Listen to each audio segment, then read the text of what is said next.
Friends, welcome to our channel. Latest ఎపిసోడ్లో ఏం జరగబోతుందో ముందుగానే తెలుసుకుందాం. ఇక మిత్ర లక్ష్మిని హాక్ చేసుకొని, లక్ష్మి, నా జాతకంలో కొన్ని గండాలున్నాయి, వాటి నుంచి తప్పించడం కోసం అమ్మా నాన్న నాకు నీకిచ్చి పెళ్లి చేశారు. కానీ అదంతా కూడా నిజమో అబద్ధమో నాకు తెలియక ఇంతకాలం ఒక డైనమాలో ఉండిపోయాను. కానీ ఇప్పుడు చెప్తున్నాను లక్ష్మి, ఇప్పుడు చెప్తున్నాను, నా చుట్టుపక్కల ఎటువంటి గండాలు రాకపోయినప్పటికీ కూడా ఈరోజు నా ప్రాణం పోయినంత పని అయిపోయింది. కానీ ఈరోజు నువ్వు నా ప్రాణాన్ని కాపాడావు. నువ్వు దేవతవి లక్ష్మి, దేవతవి. ఆ దేవుడు నాకు భార్య రూపంలోని దేవతను ఇచ్చాడన్న విషయాన్ని నేను ఇంతకాలం తెలుసుకోలేకపోయాను. I love you Lakshmi, I love you అని చెప్పేసి అందరి ముందు చెప్తూ ఎమోషనల్ అయిపోతూ ఉంటాడు మిత్ర. మరి మిత్ర ఇంత ఆనందానికి, లక్ష్మి మీద ఇంత ప్రేమ వర్షం కురిపించడానికి గల కారణం ఏంటి తెలుసుకోవటం కోసం ఫ్రెండ్స్ ఈ వీడియోని ఎక్కడా స్కిప్ చేయకుండా చివరి దాకా చూసేసేయండి. ఇక మనీషా క్షణం కూడా ఆలస్యం చేయకోకుండా పాపను తీసుకుని ఇంట్లో నుంచి వెళ్ళిపోని పార్వతికి చెప్పడంతో ఇక వెంటనే లక్కీని తీసుకుని వెళ్ళిపోవాలి అని, లక్కీ త్వరగా రా పాప అని చెప్పేసి పార్వతి చేపట్టుకొని వస్తూ ఉంటుంది. అంతకుముందే మిత్ర, నువ్వు బాధపడద్దు లక్కీ, నువ్వు ఇప్పుడు వెళ్ళిపోయినంత మాత్రాన నీకు ఇంటితో సంబంధం లేనట్టు కాదు. నిన్ను ప్రతిరోజు పరిచయం చేసుకుంటూనే ఉంటాను, ప్రతిరోజు నువ్వు ఇంటికి వస్తూనే ఉంటావు. కొంతకాలం తర్వాత పూర్తిగా మన ఇంట్లోనే ఉండిపోయేటట్టు నేనేదో ఒక ప్లాన్ చేస్తాను అని చెప్పేసి అంతకుముందే తన గుండెల్లో ఎంత భారం ఉన్నప్పటికీ కూడా కూతురు భయపడకుండా బెంగపడుకోకుండా ధైర్యం అయితే చెప్తూ ఉంటాడు.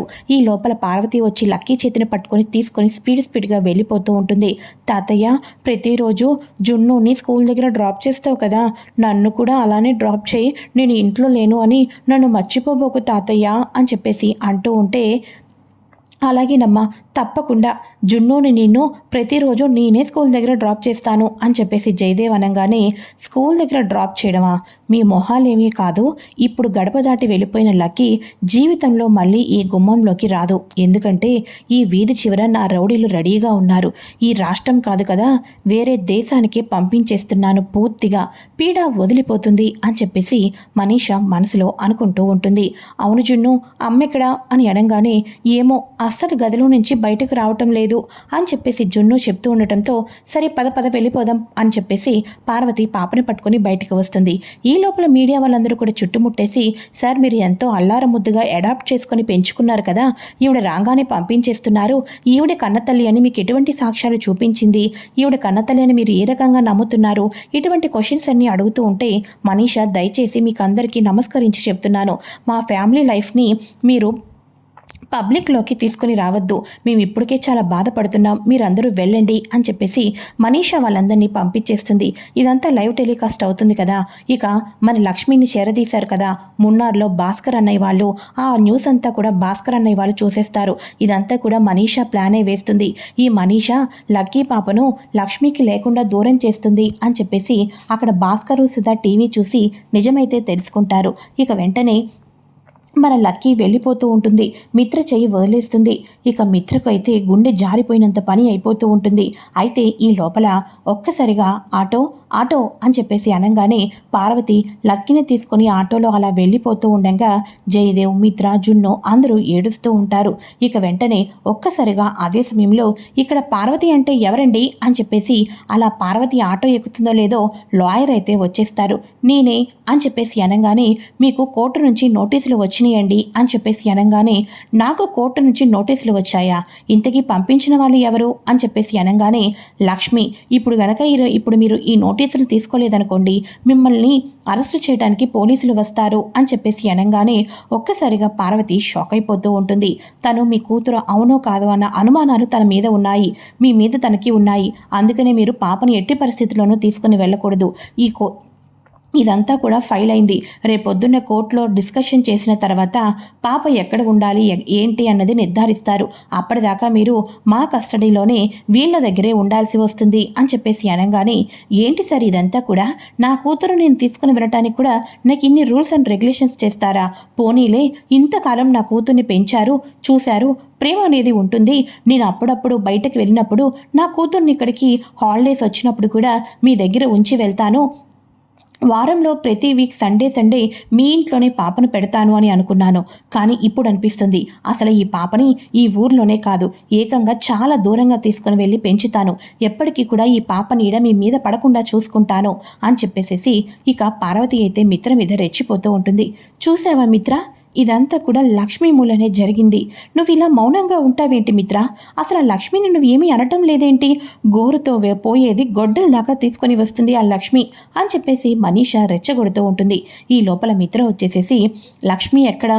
లక్ష్మి, లక్ష్మి ఎక్కడున్నావు నువ్వు అని అంటూ ఉంటే రూమ్లో ఒంటరిగా బాధపడుతున్న లక్ష్మి మిత్ర అరుపులు విని గబాగబా హాల్లోకైతే వచ్చేస్తుంది. ఇక లాయర్ గారు అందరూ కూడా ఉంటూ ఉంటారు కదా.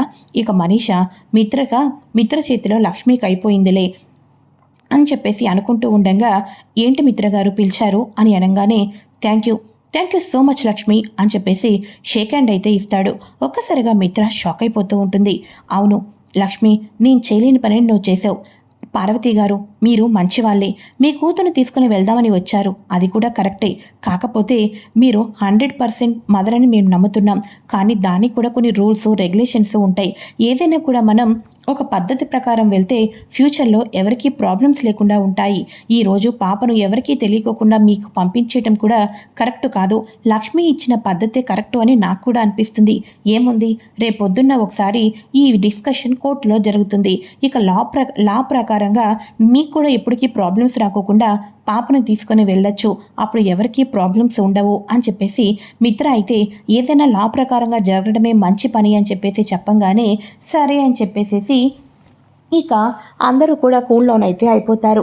ఇక వెంటనే అప్పుడు జున్ను అంటూ ఉంటాడు, లక్కీ, నువ్వు ఎప్పుడు వెళ్దామనుకుంటున్నా ఏదో ఒకటి జరుగుతూనే వస్తుంది. కాబట్టి ఇక నువ్వు వెళ్ళవు అని చెప్పేసి నాకైతే అర్థమైపోతుంది అని అనగానే, ఏమో జున్ను, ఆ ఆంజనేయ స్వామి మూలాన నేను ఎప్పుడు ఈ ఇంట్లోనే ఉండిపోతే ఎంత బాగుండో అనిపిస్తుంది అని చెప్పేసి లక్కీ పాప కూడా అంటూ ఉంటుంది. అయితే పార్వతి సైలెంట్గా మనీషా వాళ్ళ దగ్గరికి వచ్చి, ఏంటండి కోర్టులు అంటున్నారు, పోలీసులు అంటున్నారు, నాకు చాలా భయంగా ఉంది. చివరాఖరకు నా పరిస్థితి ఏమవుతుందో అని నాకు చాలా టెన్షన్గా ఉందండి అని చెప్పేసి అనగానే, నువ్వేమీ కంగారు పడద్దు, ఏదైనా కావాల్సి వస్తే అక్కడ సరియు ఉంది కదా, అంతా చూసుకుంటుంది అని అనుకుంటూ ఉంటారు. ఇక మార్నింగ్ అవుతుంది. లక్కీ జున్నుని తీసుకొని లక్ష్మీ మిత్ర వాళ్ళు కోర్టుకైతే వెళ్తారు. కోర్టుకి వెళ్ళిన తర్వాత లక్ష్మి వేస్తుంది కదా కేసు, ఈ పాపని ఇంతకాలం మేము అడాప్ట్ చేసుకున్నాము, ఇప్పుడు ఈ పార్వతి వచ్చి అడుగుతుంది తనకు కన్న తల్లా కాదా అనే అనుమానం మాకు ఉంది అని అనగానే, అప్పుడు అవతల వాళ్ళు, మీరు ఎక్కడ ఉండేవాళ్ళు, ఏ హాస్పిటల్లో డెలివరీ అయ్యారు, ఏ కండిషన్లో డెలివరీ అయ్యారు, అప్పుడు టైం ఎంత, ఇటువంటి క్వశ్చన్స్ అన్నీ కూడా 100 సార్లు అడుగుతూ ఉంటారు.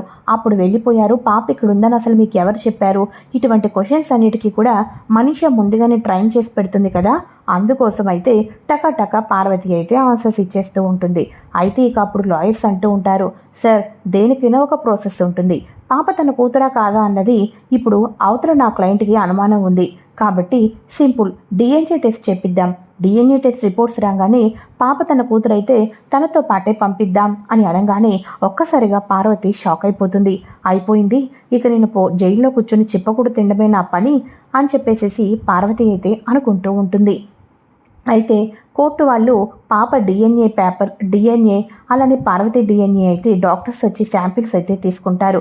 ఏంటి మనీషా ఇదంతా కూడా, నాకు చాలా భయంగా ఉంది అని అనగానే, రిపోర్ట్స్ రావడానికి 1 hour టైం ఉంది, అక్కడ బయట సరియు ఉంది, నువ్వేమీ టెన్షన్ పడద్దు అని చెప్పేసి మనీషా సరియుకి ఫోన్ చేసి, సరియు నువ్వేం చేస్తావో నాకు తెలీదు, పార్వతి డిఎన్ఏ రిపోర్ట్స్ అంతేకాకుండా లక్కీ డిఎన్ఏ రిపోర్ట్స్ ఇద్దరివి కూడా మ్యాచ్ అవ్వాలి, వాళ్ళు ఇప్పుడే శాంపిల్స్ పట్టుకొని వెళ్ళారు అని అనగానే, ఓకే మనీషా, ప్రాబ్లం నాకు అర్థమైంది, అంతా నేను చూసుకుంటాను. ఇక కోర్టు వాళ్ళు పాపను మనీషా పార్వతికి ఇచ్చి పంపిస్తారు, డోంట్ వరీ అని చెప్పేసేసి ఇక వెంటనే తను కారు వేసుకొని బయలుదేరుతుంది. బయలుదేరిన తర్వాత ఇక్కడ 1 hour తర్వాత మళ్ళీ రిపోర్ట్స్ వచ్చిన తర్వాత కోర్టు వాళ్ళు మళ్ళీ ఇక స్టార్ట్ చేస్తూ ఉంటారు. డాక్టర్స్ రిపోర్ట్స్ వస్తూ ఉంటాయి. డాక్టర్స్ రిపోర్ట్స్ రాగానే ఒక్కసారిగా పార్వతికి అలానే ఇక లక్కీ పాపకి ఇద్దరికి కూడా డిఎన్ఏ టెస్ట్ రిపోర్టు పాజిటివ్ అయితే వస్తుంది. పాప తన కూతురనే తెలిసింది అని చెప్పేసి అనగానే, యువర్ ఆనర్, ఇప్పటికైనా మీ అందరికీ అర్థమైందా, తను నా కూతురే, అనవసరంగా నా మీద బ్లేమ్ చేశారు, నా కూతురు నాకు ఇచ్చేసేయండి, ఇక మీకు సెలవు, వెళ్ళిపోతున్నాను అని చెప్పేసి పార్వతి అయితే అంటూ ఉంటుంది. ఇక కోర్టు వాళ్ళు కూడా పార్వతి కూతురే అని డిసైడ్ అయ్యి కేసుని కొట్టేద్దాం అనుకున్న టైంలో ఒక్కసారిగా లక్ష్మి పాప పార్వతి కూతురు కానే కాదు అని చెప్పేసి లక్ష్మి అయితే గట్టిగా అరుస్తూ ఉంటుంది. ఇక వెంటనే మీరు ఏం చెప్పాలనుకుంటున్నారో వచ్చి బోన్లోకి చెప్పండి అని అనగానే పాప తన కూతురు కానే కాదు యువర్ ఆనర్ అని చెప్పేసి అనగానే పాప తన కూతురు కాదు అని చెప్పేసి అంత గట్టిగా అంత బలంగా చెప్తున్నారు. డిఎన్ఏ రిపోర్ట్స్లో కూడా పాప తన కూతురు అని వచ్చింది కదా అని అనగానే ఆ డిఎన్ఏ రిపోర్ట్స్ ఫేక్ రిపోర్ట్స్ అని చెప్పేసి లక్ష్మి అయితే అంటూ ఉంటుంది. మరి ఇంతకీ పాప కన్న తల్లి ఎవరో తెలిసినంతగా చెప్తున్నారు. ఇంతకీ పాప కన్న తల్లి ఎవరు అని చెప్పేసి అనగానే అది పాప కన్న తల్లి ఎవరో కాదు నేనే అని చెప్పేసి లక్ష్మి చెప్పంగానే ఒక్కసారిగా సీట్లో కూర్చొని చూస్తూ ఉన్న మనీషా, దేవయాని, మిత్ర, వివేక్, జాను అందరూ కూడా లేచి నుంచుంటారు కోర్టులో. అయితే ఏంటి పాప మీ కూతురా? ఇప్పటిదాకా పాప కన్న తల్లి తను కాదు అని చెప్పేసి మాతో ఫైట్ చేశారు. పాపను తను తీసుకొని వెళ్ళిపోతుంది అనుకున్న టైంలో పాప నా కూతురు అని చెప్తున్నారు. పాప మీ కూతురైనప్పుడు ఇప్పటిదాకా ఎందుకు ఆలోచించారు? ఫస్ట్ కేసు పెట్టినప్పుడే నా కూతుర్ని తను తీసుకొని వెళ్ళిపోతుందని మీరు చెప్పాలి కదా అని అనగానే ఎస్ యువర్ ఆనర్, మీరు చెప్పిందంతా కూడా నిజమే, కానీ లక్కీ కూడా నా కూతురి అని నాకు కూడా ఇప్పుడే తెలిసింది అని చెప్పేసి అనగానే ఇప్పుడే తెలిసిందా అని చెప్పేసి అనగానే ఎస్ యువర్ ఆనర్ అని చెప్పేసి లక్ష్మి అయితే అంటూ ఉంటుంది. అయితే భాస్కర్ లక్ష్మికి నిజం చెప్పేయాలి అనుకుంటూ ఉంటే తన భార్య సుధా ఆ మనీషా మామూలుది కాదయ్యా, నీ ప్రాణాన్ని తీసేస్తుంది, నేను ఒంటరిదాన్ని అయిపోతాను, దయచేసి అలా చెయ్యొద్దయ్యా అని చెప్పేసి సుధా భాస్కర్కి అయితే చెప్తూ ఉంటుంది కదా. కానీ భాస్కర్కి మాత్రం ప్రాణం అల్లల్లాడిపోతూ ఉంటుంది. లక్కీ పాప దూరం అయిపోతుంది లక్ష్మికి అని చెప్పేసి. అందుకని చెప్పేసి ఇక వాళ్ళ ఆఫీస్లోనే కదా అన్ని వర్క్స్ చేశాడు. ఆ రకంగానే లక్ష్మి నెంబర్ అయితే తీసుకుంటాడు. లక్ష్మి నెంబర్ తీసుకొని ఇక అన్నోన్ నెంబర్ నుంచి అయితే ఒక కాల్ చేసి లక్ష్మికి ఫోన్ చేస్తాడు. లక్ష్మికి ఫోన్ చేసి మీరు కోర్టులో ఉన్నారు కదా, లక్కీ పాప పార్వతి కూతురు కానీ కాదండి అని చెప్పేసి వేరే రకంగా వాయిస్ మారుతూ మాట్లాడుతూ ఉంటే అవునా, ఇంతకీ తన కన్న తల్లి ఎవరు అని చెప్పేసి అంటే మీరే, ఆ రోజు మున్నార్లో మీకు కవల పిల్లలు పుట్టారు, మీరు స్పృహ కోల్పోయారు. స్పృహ కోల్పోయిన తర్వాత బాబుని చూసి మీరు బాబుని పట్టుకొని వెళ్ళిపోయారు. అంతకుముందు మీకు ఒక ఆడపిల్ల కూడా పుట్టింది. ఆ ఆడపిల్ల మిత్రగారి చేతుల్లోనే ఉంది అని చెప్పేసి ఫోన్ని కట్ చేసిస్తాడు. ఒక్కసారిగా లక్ష్మి షాక్కి గురి అవుతుంది. తిరిగి మళ్ళీ కాల్ చేద్దాం అనుకునే లోపల భాస్కర్ అన్నయ్య సిమ్ తీసేసి ముక్కలు చేసేసి ఇక అక్కడి నుంచి సైలెంట్గా వెళ్ళిపోతాడు. ఇక వెంటనే లక్ష్మికి లాస్ట్ మినిట్లో అలా ఫోన్ చేయటం భాస్కర్ అన్నయ్య ద్వారా ఇక వెంటనే ఆ నిజాలన్నీ చెప్పకోకుండా తిను నా కూతురి అని చెప్తూ ఉంటుంది. ఇక డాక్టర్స్ ల్యాబ్ రిపోర్ట్స్ అన్నీ కూడా ఇక్కడే ఈ క్షణమే మన కళ్ళ ముందే జరగాలి.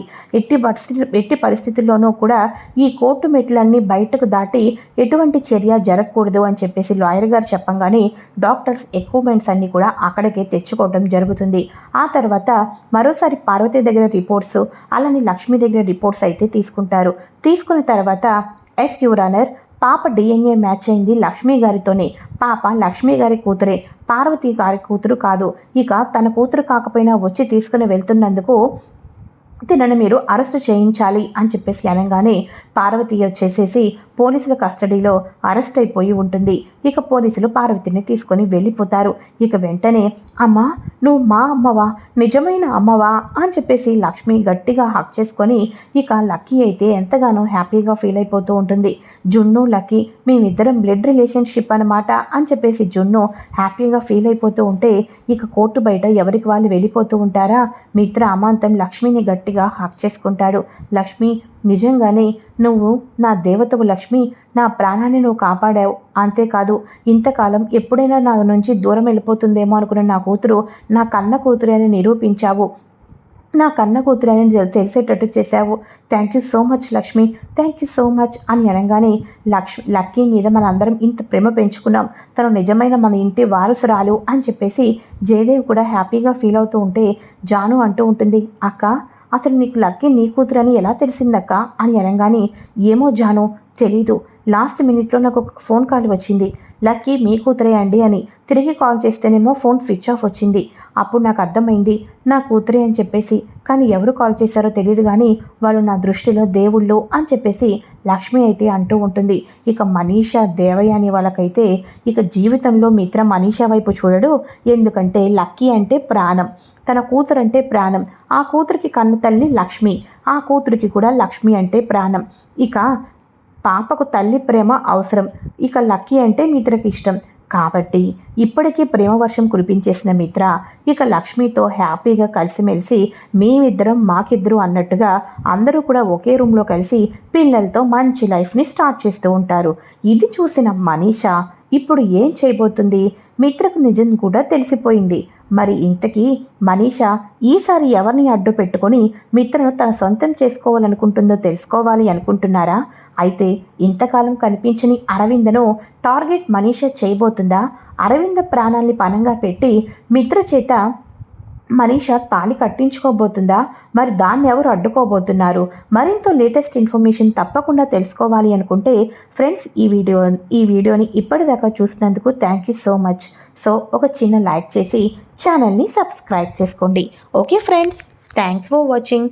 బాయ్.